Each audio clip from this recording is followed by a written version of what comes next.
Labrīt visiem! Mani sauc Rasma Pīpiķa un ikdienā es studēju Rīgas Tehniskajā universitātē doktorantūras programmā un aktīvi darbojos arī Latvijas Jauno zinātnieku apvienībā.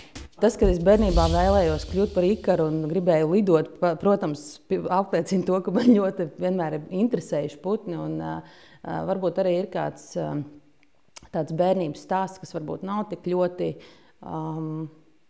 tāds priecīgs. Tas nav kaut kas, ar ko es ļoti lepojos. Es bērnībā aiz savas lielās intereses par bezdelīgām nogāzu vienu bezdelīgu ligzdiņu. Un pēc tam es ļoti ilgi pārdzīvoju par to, ka tie mazie putnēni gāja bojā. Un tā ir tāda arī viena no tādām dzīves mācībām, ka es vienmēr esmu gribējusi putniem palīdzēt. Tieši dēļ tā iemesla, ka es izdarīju tādu ļaunumu. Tā ir viena no dažām manām dzīves mācībām. Nedarīt otram to, ko tu negribētu, lai tevi izdara. Un, jā, tas ir tāds, bet es nekad neesmu mērķtiecīgi nopirkusi binoklu, lai skatītos uz putniem. Es neesmu mērķtiecīgi gājusi, piemēram, kaut kādā putņu ķeršanā, izņemot vienu reizi ornitoloģijas biedrības grupā. Un tā, lai parādītu bērniem tuvāk putnus. Bet, jā, tas ir, kā lai saka, tie putni, jā, viņi ir skaisti, viņi mani interesējuši tādā veidā, ka tas ir dabas brīnums, ar kuru mēs esam saistīti. Un man arī attiecībā uz bezdelīgām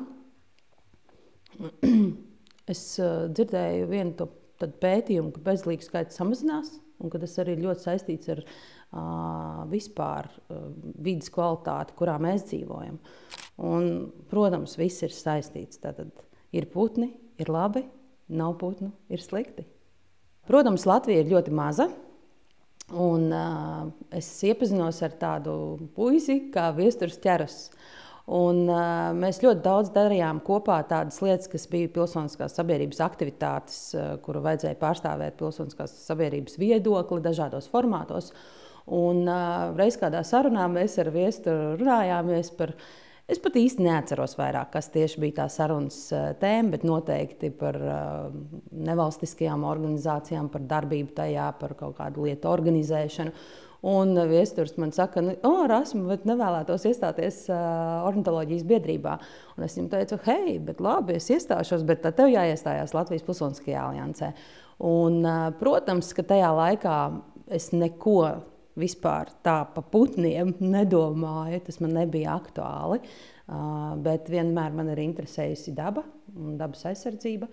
Un līdz ar to tāds sava veida barteris mums izveidojās un jā, tā es kļuvu par Latvijas ornitoloģijas biedrības biedri. Jebkurā gadījumā, esot Latvijas ornitoloģijas biedrības biedrei, es neteikšu tā, ka man ir jāzvēr, ka es tagad pa putniem iestāšos katrā mīļā situācijā. Bet tajā pašā laikā katru reizi, kad ir kaut kādas situācijas, kuras redzu, arī lielāku procesu ietekmē, piemēram, putnu dzīvi, teiksim, meža izciršana, tā ietekmē. Un es esmu ļoti daudzos dažādos veidos iesaistījusies, varbūt pat neko skaļi nestāstot nevienam, bet es esmu palīdzējis vidas cilvēkiem rakstīt runas priekš radio, jo es ļoti labi spēju dēļ savas darbošanās Latvijas Pilsoniskajā aliansē, pārzinot likumdošanas procesu, pārzinot, kādā veidā var ietekmēt likumdošanas procesu. Es esmu varējis palīdzēt vides cilvēkiem, vides aktīvistiem tās viņu lietas sasniegt.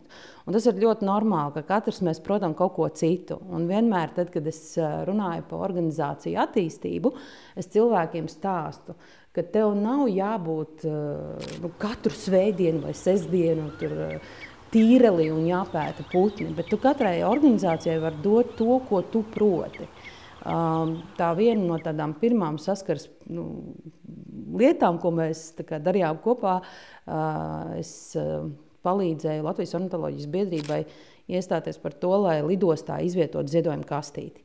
Tad lidostai vēl viss bija ļoti lielā haosā, un patiesībā man šķiet, ka arī dēļ šīs ornitoloģijas biedrības lielās intereses šo kastīti izvietot lidostā, ziedojumu kastīti, lidosta sāka pievērst uzmanību tam, kā vispār tās organizācijas, kuru ziedojuma kastītes ir izvietotas lidostā, kāda ir tā viņu politika attiecībā uz šo jautājumu. Ja?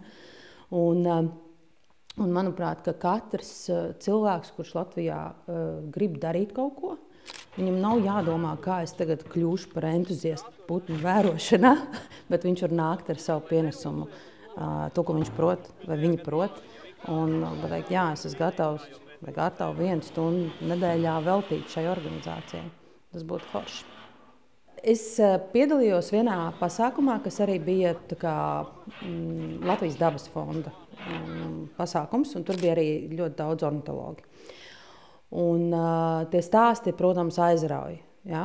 Par to, kā sēž un kaut kādus tur ķeramos tīklus izvieto, kurus nevarēja ievest Latvijā, tāpēc, ka viņi ir patiesībā tajā laikā bija klasificēti kā armijai domātie tīkli, un visi tie stāsti vienkārši, un kāds tur mēģina ierakstīt kaut kādas skaņas no putniem. Viss tas ir vienkārši brīnums. Tas priekš manis ir brīnums, jo es ar to neesmu bijusi saistīta.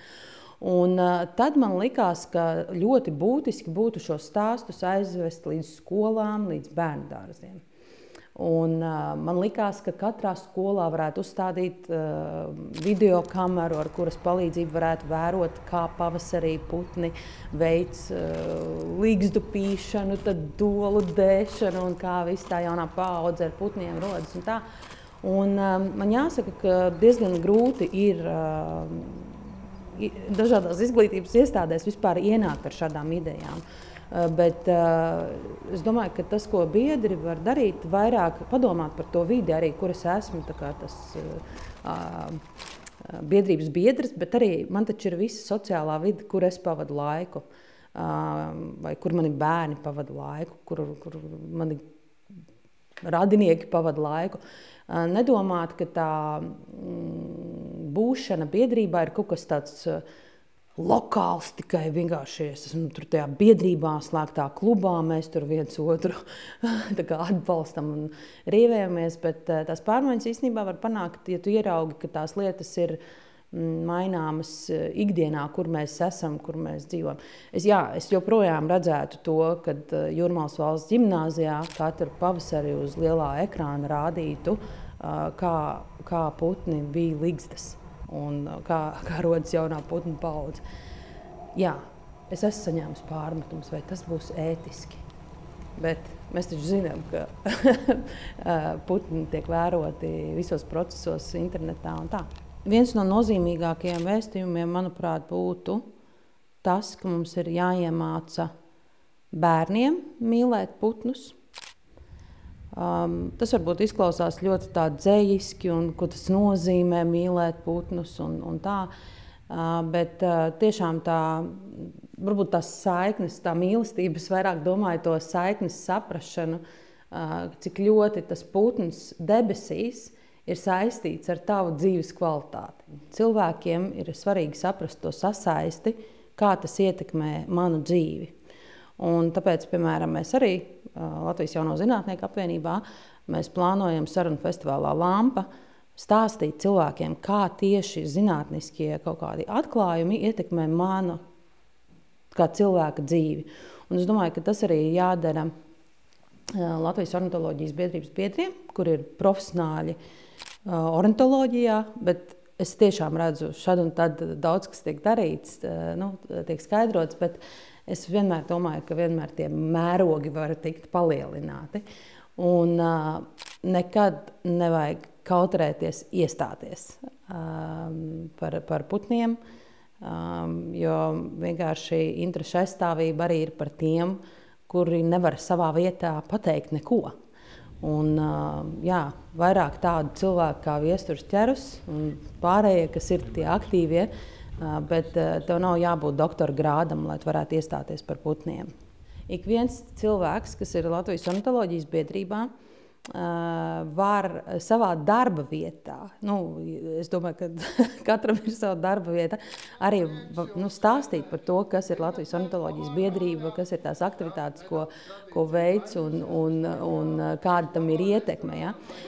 Latvijas tur kaut ko darbojās pa kluso un tā, bet, godīgi sakot, mēs neviens nekad nezinām, ar ko tu strādā kopā.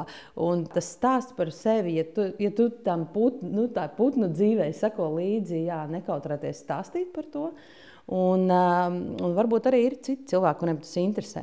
Jo man liekas, neviens nevar nolasīt no acīm, ka tu vienkārši darbojies Latvijas ornitoloģijas biedrībā. Jo man bieži vien, kad es pasaku, es darbojos arī Latvijas ornitoloģijas biedrībā, ko tu kaut ko sajēdzi no putniem arī? Bet un tad es stāstu, ka man nav tik daudz varbūt jāsaprot no putniem, ka es varu pienest kaut ko citu. Es domāju, ka es varu nosaukt vairāk putnu sugu kā vidējais latvietis. Noteikti. Man ir grāmatas par putniem, un es saņemu arī žurnālu par putniem, un es viņu caurskatu un palasu to, kas man interesē. Un, tāda interese, bet es neteikšu, ka zinātniski interese. Tie putni, kurus es tiešām vēlētos iepazīt, ir manā galvā.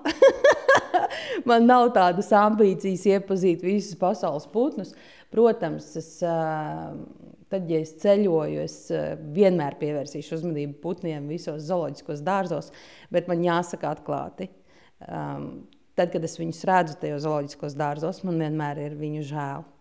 Un tā ir tāda, tā ir ļoti liela dilemma. Es nevaru tādā 100% pateikt, ja es redzu putnu krātiņā tā, ka man ir ļoti liela bauda to redzēt. Kaut kur man ļoti žēl viņi ir, ka viņiem jābūt ir būros, bet tāda ir dzīve. Galvenais, lai mēs paši nebūtu būros. Es ļoti daudz staigāju, es staigāju gar jūru, es staigāju pa mežu, un vienmēr apstāšos, ja es redzēšu kādu dzēni vai kādu gulbi, vai kādu citu putnu. Un, protams, tas man arī pie veciem kokiem es apstājos, un es domāju, pasties, kā tiem veciem kokiem ir jābūt, lai viņos būtu vieta, kur dzīvot putniem. Es, protams, visu laiku tā kā domāju paralēli, bet tas nav, protams, galvenais. Katru dienu es par putniem nedomāju. tas ir arī jāsaprot. Man varbūt arī kaut kur ar vienu acu skaktiņu. Tas putns interesē. Tas ir tāds tā kā. Arī mana pirmā glezna, ko es uzgleznoju, bija putns. Un tā glezna joprojām ir manās mājās. Tā glezna ir bijusi izstādīta izstādē, kad visi profesionālie mākslinieki pateica, ka tas ir briesmīgākais, ko viņi ir redzējuši, un ka tas nekādā gadījumā nevar būt izstādē. Pēc kaut kādiem kanoniem bet tas putns patiesībā bija tas, kas man palīdzēja pārvarēt ļoti smagu dzīves posmu manā dzīvē. Un, simbiozē ar gleznošanu. Tad putns un gleznošana, un tas viss vienkārši, man tā varbūt mākslinieciski interesē noteikti šāda veida pieredze. Tas izklausīsies crazy. Nē, bet man reāli patīk putnu acis. Un tas varbūt ir tāds, to var vairāk bildēs tā kā apskatīt, bet man liekas, ka tas ir tāds ļoti liels fenomens, putnu acis. Un tā viņu sūtība un būtība, tas ir tas, kas man aizkustina. Nav nekāds baigais ekskluzīvais putns, bet es jau kādus 15 gadus vēroju, kā viena vārna vīja ligzdu katru gadu pie manas virtuves loga. Man reāli tas aizkustina. Un es jautāju sev, 2 nedēļās viņu uzvija ligzdu. Rasma, ko tu esi izdarījis 2 nedēļās? Un tas tā ir tāda mēraukla, un man liekas, ka tas ir forši. Man nav nekā tāda, kas man varētu, ņemot vērā to, ka es tā neeju, nebrienu un nevēltu varbūt tam. Bet man liekas, jādara visas tās lietas, kuras tu mīli darīt, un ja tu kaut ko esi izvēlējies darīt, tu saproti, ka tā arī būs kaut kāda garoziņa. Tā ir jebkurai lietai mūsu, jebkura lieta, kuru tu dari, tu zini, ka tā ir kaut kāda garoziņa.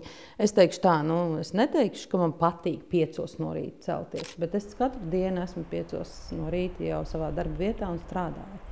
Un